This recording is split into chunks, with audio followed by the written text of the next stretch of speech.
sit down there? Sure. Good morning, everybody. I'm Jacqueline Lisk. As you know, today we'll be talking about content, which is obviously an incredibly broad term. So to give this talk some context, we'll be talking about the type of content that brands create that's meant to truly educate, inform, or entertain an audience. So it's not just self-promotional content. We're not talking about ad copy. But of course, it still does have a marketing objective. There's a strategic reason why brands are investing in this content.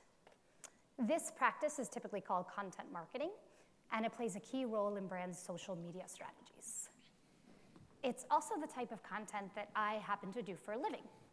I help brands create content for content marketing strategies, and I also help them come up with the strategies that should be informing these initiatives.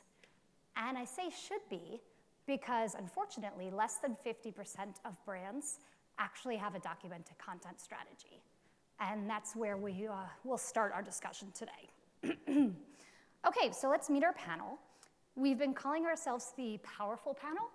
Hopefully we will live up to this name. We have Melanie Diesel. She's a creative strategist for Time Inc., where she helps companies conceive creative advertising and native ad programs. She previously worked at New York Times on their native ad programs. Her background is in journalism, so she can give us a journalism and publisher perspective. Excuse me. John is co-founder and CEO of Influence & Co., one of the largest providers of high-quality content to the world's top publications.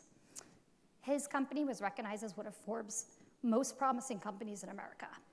John writes frequently about content marketing and entrepreneurship for Forbes, LinkedIn, and Inc. And then we have Thomas Galati.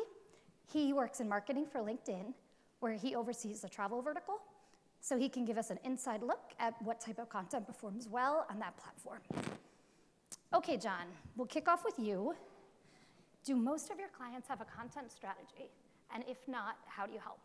Yeah, we actually were talking about this right before the panel, and I think you said like 50%. The last thing I saw was 35% of brands, they don't actually have a full documented content strategy. And I'd agree, a lot of brands and companies they have parts of it, but they don't have it all. And what's kind of interesting, like I was actually just at a speech where somebody used MasterCard as a case study example for me. Sorry I know we're in MasterCard land here, but I actually use them as a bad case study when it comes to content, because when you looked at their strategy, they did one or two things right really, really well, and it was a big part of the content strategy. However, when you're doing content marketing, it's not just about one or two things.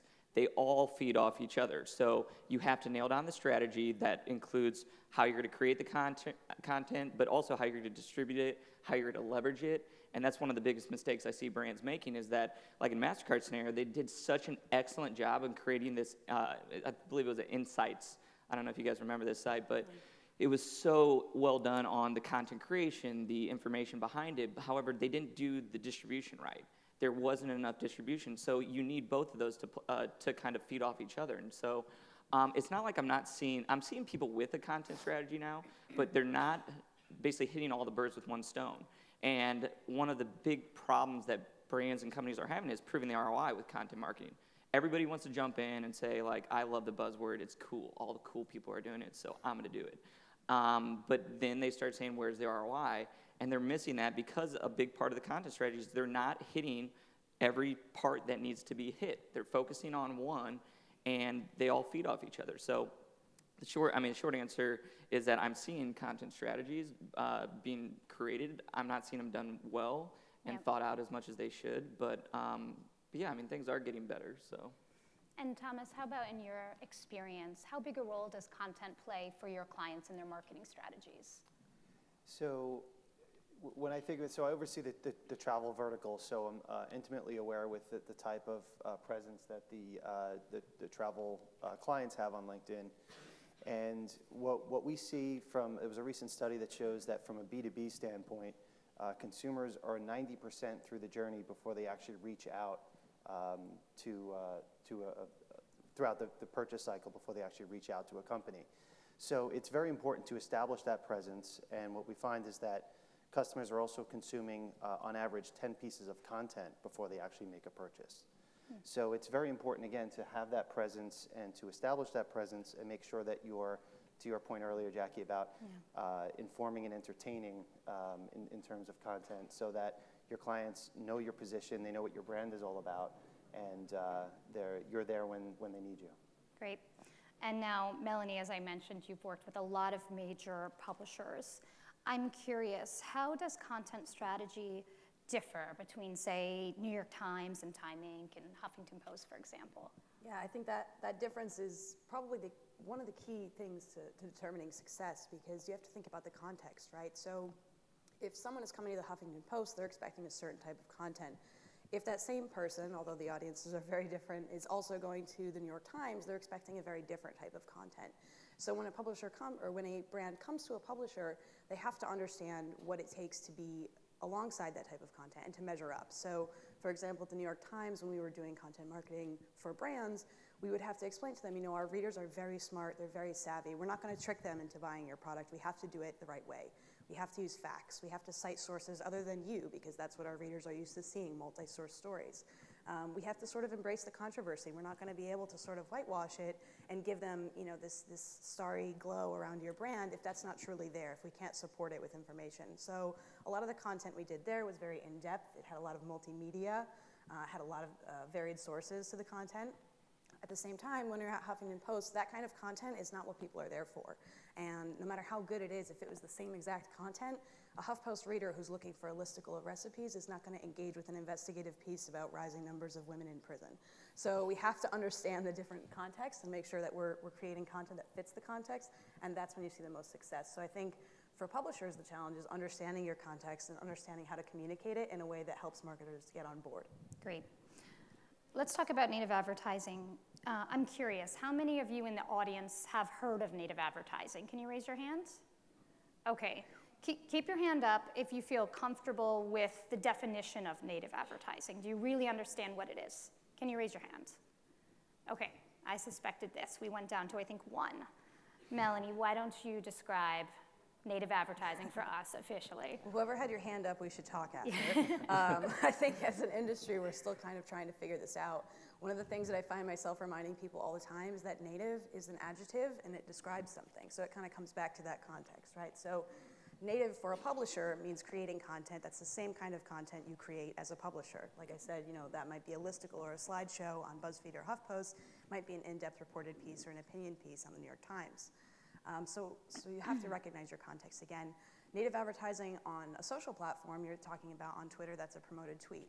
On Facebook, it's a promoted post. So I think it can take a lot of different forms, and that's why we have such trouble nailing down a single definition. But I think if you can remember at its root that something that is native, it's organic, it's authentic, and it belongs in the place where it is, that's really at the root of what native is. And beyond that, you sort of get into these subcategories of, well, this is native, but it's also sponsored content, or this is native, but it's also a promoted post. And there's sort of subcategories underneath, depending on where the context is. Good. Before we start to discuss how to make quality content and what makes an effective content strategy, let's talk about why brands are investing in content in the first place. John, what are some of the common reasons that a brand decides to do a content marketing campaign? I mean, I think it's fairly simple. Like when you think about what content marketing is, it's top of mind marketing. It is getting information to someone to gain their trust so that when they're ready to make that buying decision, be a brand advocate in that moment that's so critical that you want to be in front of them and them to think about your brand. That's that moment that's so important. That's what content marketing does. It's kind of like it's such a great way to create trust. I was making fun of myself the other day because I've been thinking in Venn diagrams. I don't know if you've ever done that, but it's kind of ridiculous. But I'm always thinking like, if this happens and this happens and this happens, then you get this awesome middle part. And I did something on a plane the other day when somebody asked why content marketing is doing so well, and I drew this out for him. And I said, trust is one of the most important things for anybody. One of the reasons why we started our company was I was a young entrepreneur who had a huge barrier with trust because they're like, who's this young little firecracker that's in the meeting trying to act like he knows what he's talking about? Where I'd been in the business for 6 years, I just got an early start, and when I was drawing that Venn diagram for trust, I was saying, if you can educate, if you can help someone, and when you look at like, who are the most trusted people? Mentors, professors, people that, truly advised you. And then also, if you can solve a pain point, so that's that other circle, if you can actually educate them and help somebody out in their true point of need, those overlapping right there, that's extremely powerful. And then the last one is that the performance side, where, if you perform for someone, they naturally trust you. Like when you think about it, who do you recommend? People that do the stuff they tell you that they're going to do, right? So if you combine those three together, it is such a powerful, powerful way to gain customers, brand advocates, and then honestly, what results is a whole lot of trust, which, at that point, the ROI is limitless. Once you gain trust with an audience and a consumer and you reach them at that right point, it's very powerful. But that's limit me on my Venn diagram talk for sure. I don't know why I've been talking about it so much. Okay, good. So now we understand why we're doing it. Let's talk about how we do it. Melanie, what makes an effective native ad campaign? So I'm not going to talk about context anymore. I'll try, but it is so important. Yeah. So when you have good content that's in the right context, I think to John's point earlier, you have to think about the distribution. And again, that may be through social, it may be through native ad-looking units. Here comes native again. So native on a publisher, that's through maybe the carousel unit that's referring you to other ads, or through a video player that's cycling through other videos. So thinking about how on that publisher site you can create distribution that brings in those readers who are interested. You have to have those two things, both the quality content that's being presented in context, and then a distribution to get it to the right audience at the right time. Those are the two absolutely vital points for making sure that your content is getting to your audience and having the impact that you want. And I think at the root of it, if you're doing your content in context, you don't have to even worry about this third point, but recognizing that readers and readers being your potential customers don't care as much about your product as you care about your product. They care about you as a company. And there are plenty of places where someone can go find information about your product. They're not looking for that, so you have to give them something else. Tell them what's important to you. Tell them what you're doing, maybe in sustainability, going back to our last panel. Tell them what you're doing in their communities or in your own community. Tell them about something to make them care about you, because then the ROI is limitless. Then they care about your product. That's great. I always talk about that sweet spot where the audience's interests intersect with your brand or your marketing objectives. Yeah. Thomas, what type of content performs best on LinkedIn? So I think it's actually someone within our product team actually put together a food diagram, which was a really interesting analogy to talk about comparing the content that you would share across all types of social platforms within the types of nutrition you might receive when you think of the standard food diagram. So within that pyramid, you'd have the types of content that would be your complex carbs, and they would sustain you, and something that would really satisfy you, and you'd be really nourishing, if you will. And then we also talk about peppering that in, pardon the pun, with something a little spicy, so perhaps something a little controversial. And the importance of having a content calendar is key, because what we find is that if you set it up where people come into work, you want to kind of ease into it from a content standpoint. If you think about going through your news feed, whether it be in LinkedIn or Facebook, it's kind of about easing into your work week, and then they talk about like Tuesday, Wednesday, giving something really big and fulfilling that you really dive into, and then that gives you some time maybe on Thursday for something a little bit spicy, a little bit controversial, if you will, get people talking, get people reacting. People are starting to think about the weekend, and then now Friday you can kind of let them coast in with something that's really easy to digest. So we've drawn a lot of interesting analogies, and we help consult with our clients when we talk about the types of content that would perform well, how it fits within an effective content calendar, and how you can use it effectively, throughout the course of a given work week. I've noticed in my newsfeed, the articles that seem to get the most likes are very personal. Is that a trend that you've observed as well? Yeah, for sure, actually. So right now, LinkedIn has about 450 influencers, and what we find is that the posts, by and large, that perform the best are actually the ones that are speaking to personal stories. There's influencers on the platform such as Richard Branson, who has almost 6 million followers now, actually more than he has on Twitter, which is really interesting, and speaks to the platform in terms of the longer form content that he can post there. But we also have Guy Kawasaki and Jack Welch and other types of very influential luminaries. And what we find is when we pose questions to them on a monthly basis to make sure that we're peppering people with common themes, you know, what would I tell my 22-year-old self now that I am more established in my career? Or these are the 7 things that I always travel with, like travel hacks and things like that.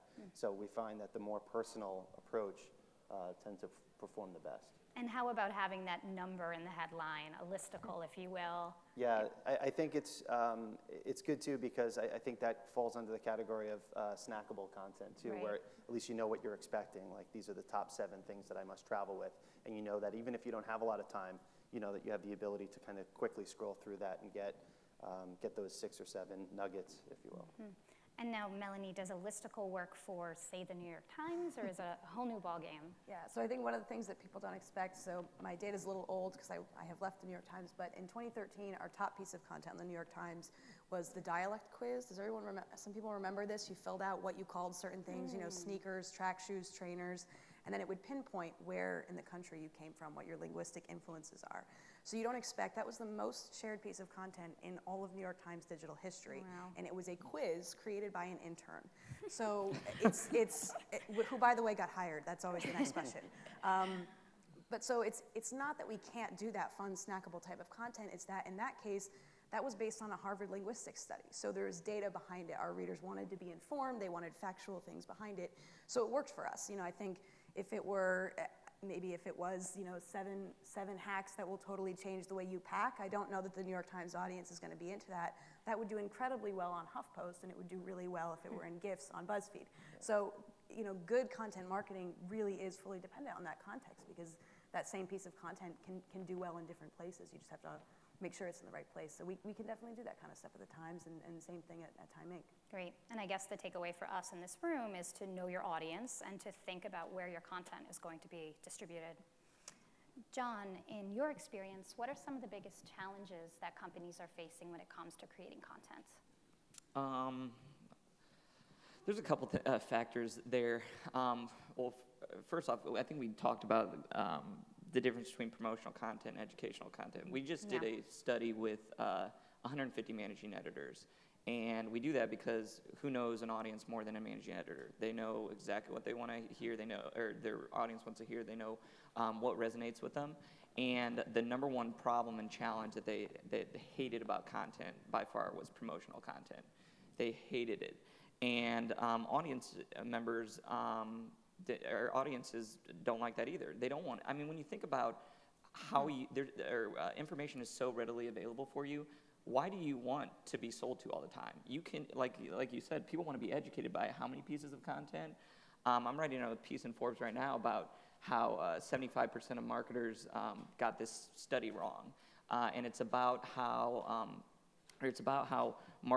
marketers think that you have to use your product and your service name anytime you're writing content. And this was something that Ad Age came out with, where I was like, you're kidding me. Because then in a report later on, 60% of people, like when they feel like they're being sold to, they just completely don't read the rest of the content. So one of the big challenges is that getting away from this, like me, like let's talk about me and let's talk about you instead. And that's what that's what younger generations, I know that, like, I grew up on door-to-door sales. I sold cheese and sausage when I was like in 3rd grade to get a bike. That shit doesn't work anymore as much. They really want to be educated, and it's because information is available. I mean, I look at 10 pieces of content at least before I make a purchasing decision. So I think the biggest challenge is getting executives and marketers to understand that it's about the audience, not them, and gaining that trust. Yeah.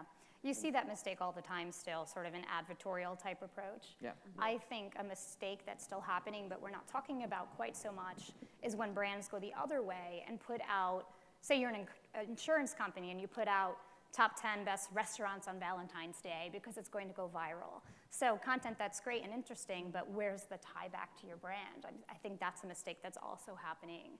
Have you seen that at all in your experience? You're talking about just tying the... Lack of tie-in. So, okay, the content's okay, but where's the strategy? How is this tying back to your So that's brands? a really good point. Like, something that a lot of, like, when people are doing a content strategy, they forget that it's a marketing funnel.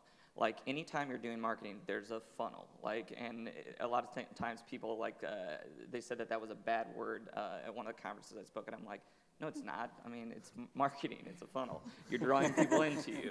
And so, for example, like LinkedIn, I'm a LinkedIn fanboy. I didn't tell you that earlier, but LinkedIn fanboy. And we did a case study on a piece that I wrote in LinkedIn, and it got published.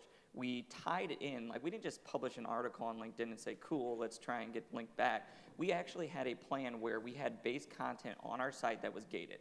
We had content and blog content around it that was around that same topic, and then LinkedIn, that was that top of the funnel. That was that distribution to reach a new audience. So if you look at where people came to our brand, they read something on LinkedIn.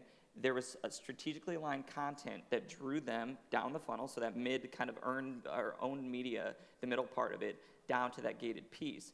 And so, we weren't talking about how awesome our service was. However, it was aligned to the point that it was drawing people to us naturally, and those were some of the most quality leads that we can possibly get. They're people that are truly interested. It tied them back in. We got them as brand advocates.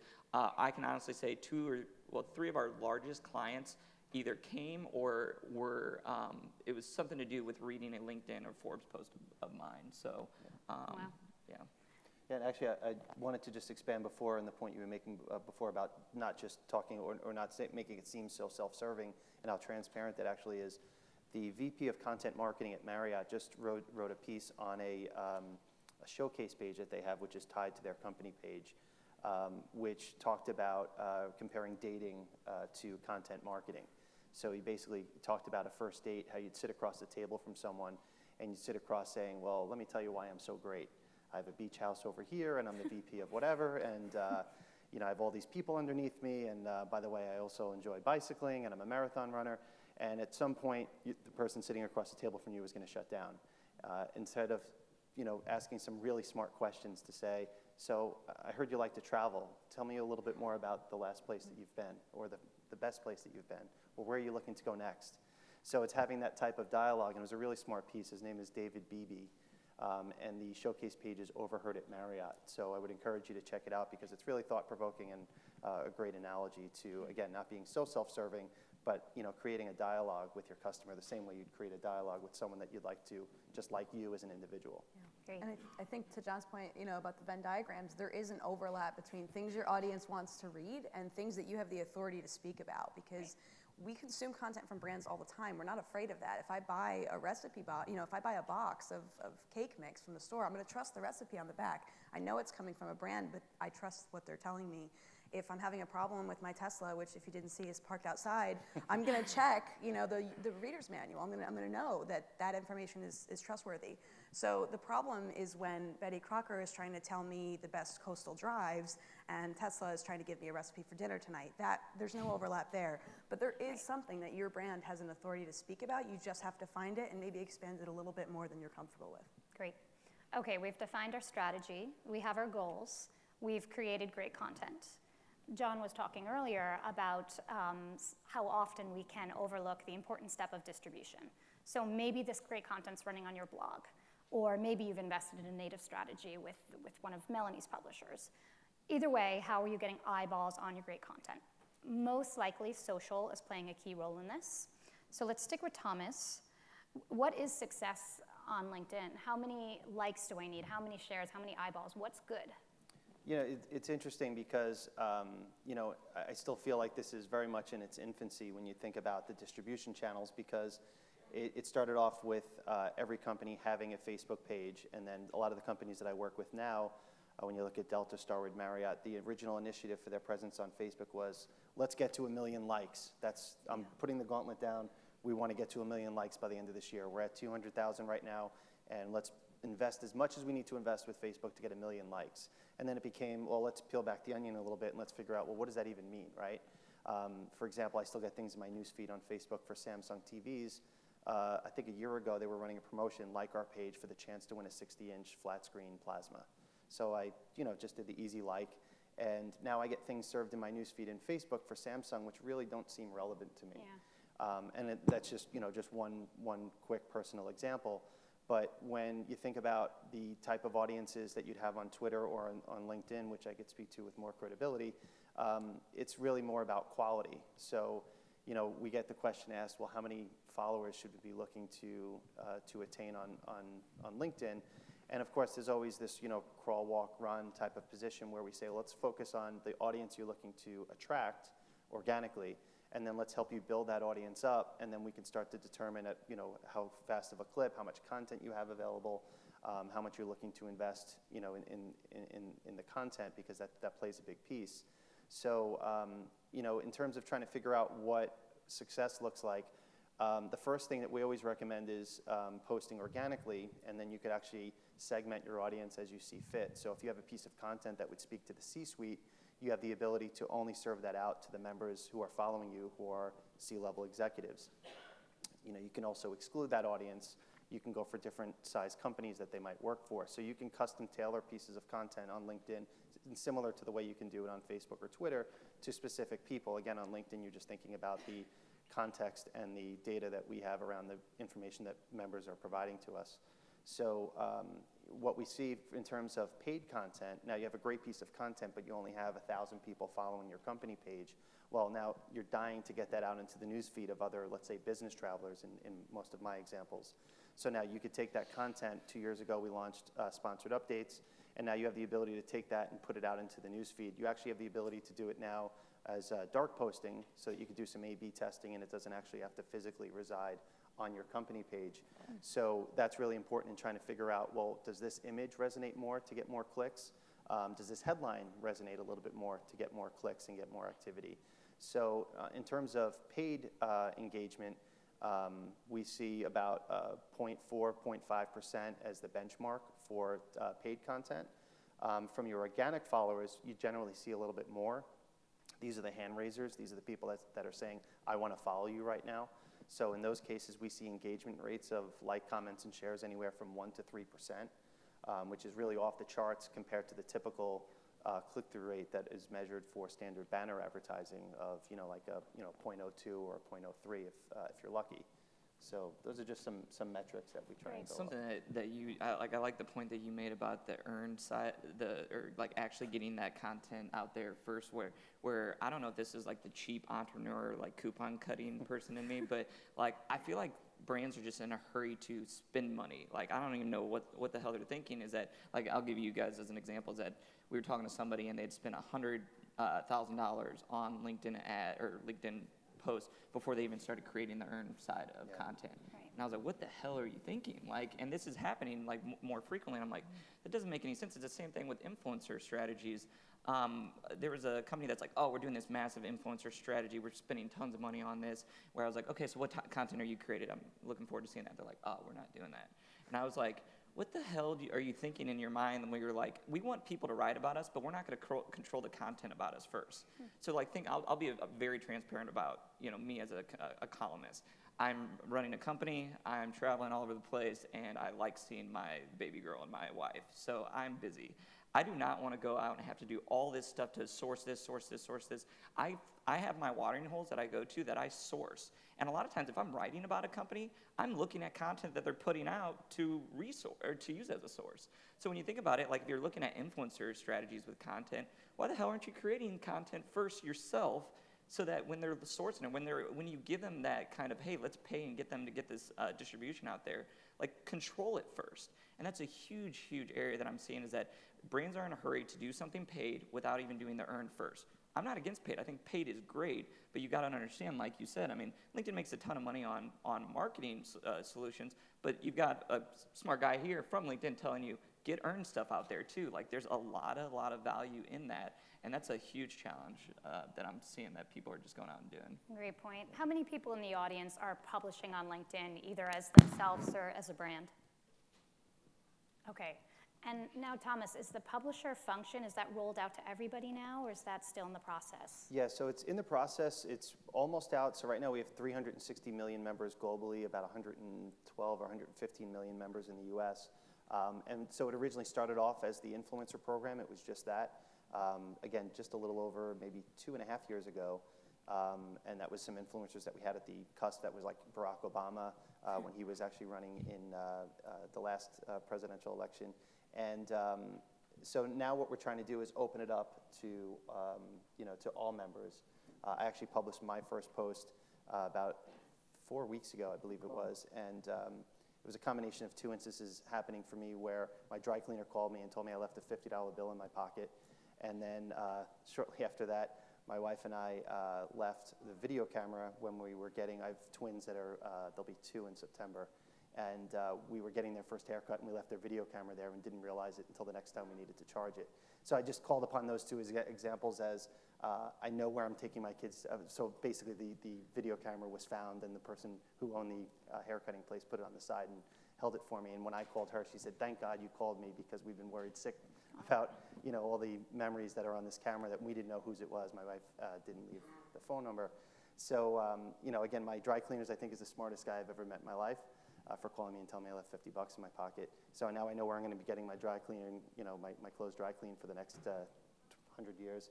And until my kids can drive themselves to get a haircut, I know where I'm taking them to get a haircut, just because I want to reward them for such great behavior. So I took a moment just to say, what are we all doing to wow our customers in ways like that? Because opportunities like that present themselves on a regular basis. And while I was often looking for some type of inspiration, I found it in those two instances. But yeah, to answer your question of, is it rolled out?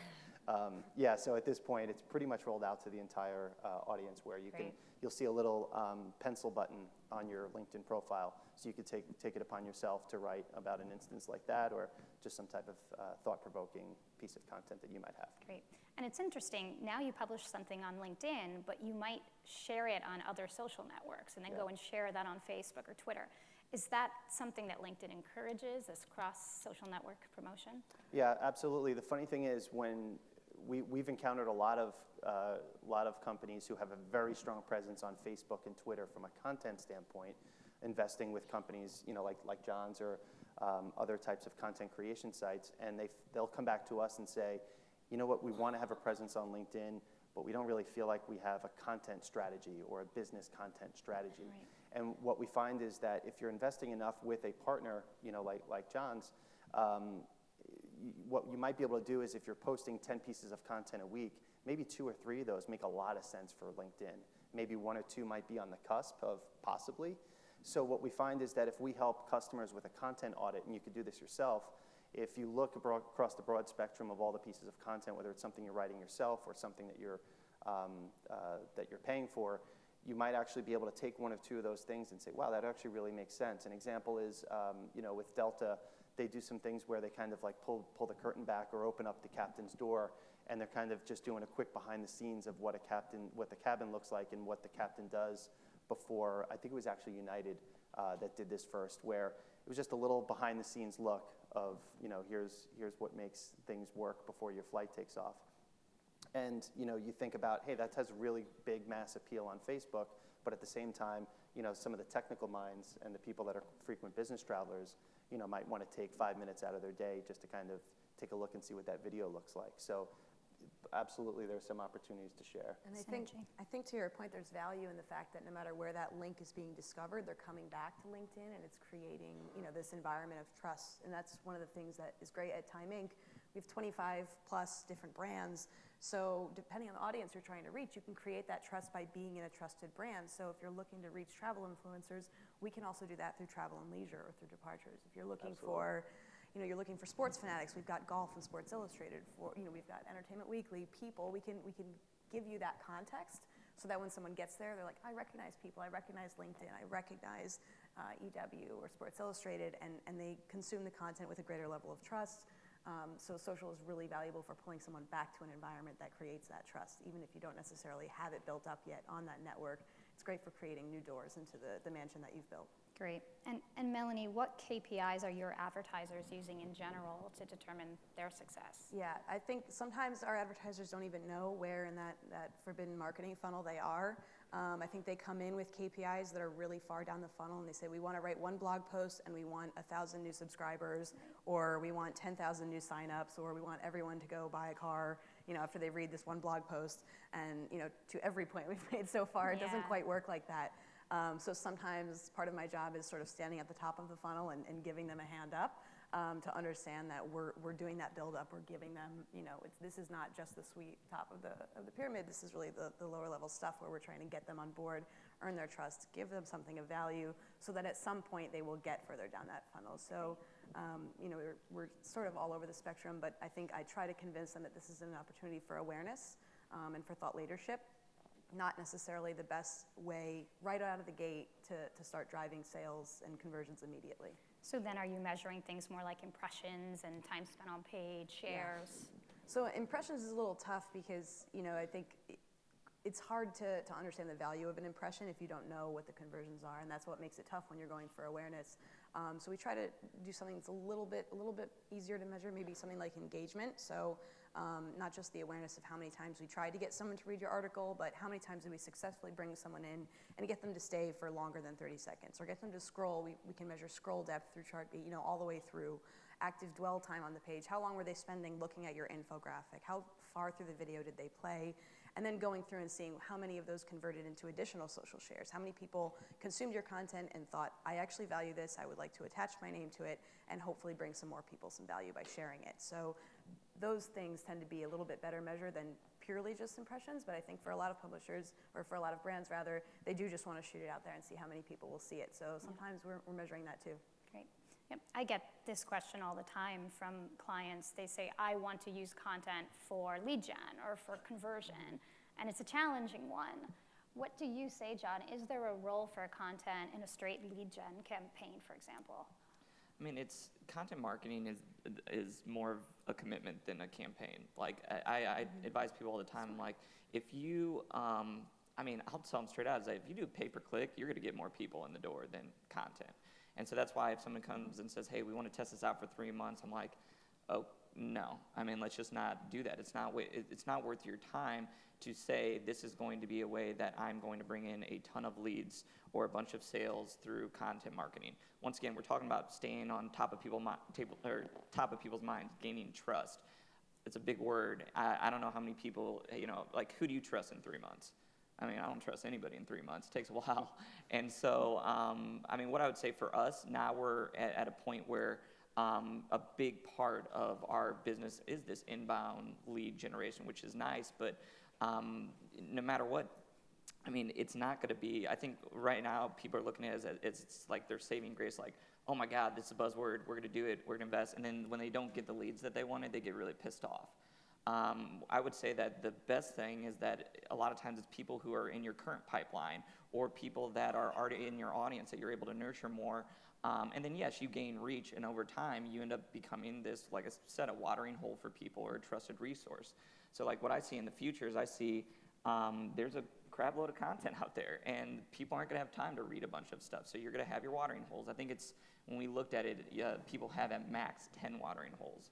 So, like, I read HBR, I read some other people on LinkedIn, read Time, I read a few others where I don't have time to read other ones after that. Mm-hmm. And so, if you're not one of those watering holes for people, you're not going to have a ton of leads come in. And what will happen is that you'll be screwed against your competition, because just to tap an audience, you're going to have to go to them. It's like, if you guys are familiar with HubSpot, it's like Infusionsoft going to HubSpot to do a guest blog post. They're complete competitors with each other, but HubSpot has done phenomenally well at content marketing, and they've built that watering hole. You don't want that situation. You want to be in HubSpot's position where people are coming to you to tap into this valuable audience that you have. And if you are able to create that and create that trust, then the sales leads and the opportunity that come from that, it's very trackable, it's very rewarding, but if you're going to half-ass it, don't do it. There's no reason to do it. I advise people all the time not to do content marketing. Yeah, I think to the dating analogy earlier, which I love and I use all the time, we can get you 10,000 first dates and you can walk in and propose, but you're going to have a much better marriage if you spend some time getting to know somebody and understanding the value you can bring to each other. And I think when someone comes in for conversion out of the gate, maybe I'll use that analogy from now on. Yeah, that's great. We're running out of time here, but I really want to touch on emerging platforms. So the Meerkats and the Periscopes and the Snapchats of the world. I think it's really challenging as a brand to know what your approach should be to those, especially if you're a smaller brand. How does Time Inc. brands approach those? Are they first to market? Do they wait and see? I think our editorial side, all of our editors and writers have a lot more freedom to do that kind of thing because their KPI is, let's see if this works for us. That's Right. what they're trying to measure, so they can experiment. Brands are a little more afraid, so I think, brands are almost always cautious against doing something that we have no evidence that it's going to work, and we don't even maybe know how to measure the ROI yet. So there's always going to be hesitance there, but I think when you get brands who are willing to take a bit of a risk and understand that it's more of a long game, you can have major payoff. Good. I'm going to squeeze in one last question for John. The future of content marketing. What trends are we seeing now, and what do you think we'll see over the next, say, 12 months? That's a tough one. I mean, what I see is, I mean, it's kind of like I was going back to the watering holes. I see that there's so much content out there, and you're gonna have to find a way to differentiate yourself. Something to leave you guys with is that it's something I call kind of the differentiating factor. Joe Paluzzi calls this content tilt, if you guys are familiar with the Content Marketing Institute. But it's not just about doing content marketing, it's also what's different about what you're doing. So for example, there's a variety of ways you can differentiate yourself. There's things that are special to you. So for example, like our culture, I think there's unique things about our culture. I have a jar in our office that if somebody says something shitty to another employee, they have to put $1 into it. It's from The New Girl, if you guys haven't watched that show. But yes, I'll admit I watch that with my wife every Tuesday. And I wrote about that. And it was a very human-to-human connection where I said, this is why I did it. And I didn't do it to be a goofball. I did it because I wanted to show people that we treat people well. And if you don't treat people well, we're going to recognize that. And we should be able to have those open conversations. That's something unique. Another thing is that on the editorial side, we create data. We have more relationships with managing editors than anybody out there. And so we have information that other people don't. I'm not going to be like Smeagol from Lord of the Rings and say, like, this is my precious. I'm not going to do that because that's very, very valuable. And so we're going to share that because we have that information. And that differentiates us. But then there's also differentiating factors where you're like trying new platforms, where you're the first mover. There's other things that you can do where Paluzzi's example was the lady who who did cakes every Friday. That was like the Instagram cake and like the Facebook cake, and did something unique. Or Rand Fishkin doing whiteboard Fridays. There's a variety of things you can do to differentiate yourself. So in this next 12 months, I think it's key for a brand to look at what they're doing, how they can be different, how they can ultimately get out in front of things where they are that watering hole for people. So that's a trend I hope at least brands are catching on to. Great. Unfortunately, we ran out of time, so we can't take any questions, but I believe all the panelists are going to try to hang around a little bit. So if you have any questions, just flag us down and enjoy the rest of the day. Cool.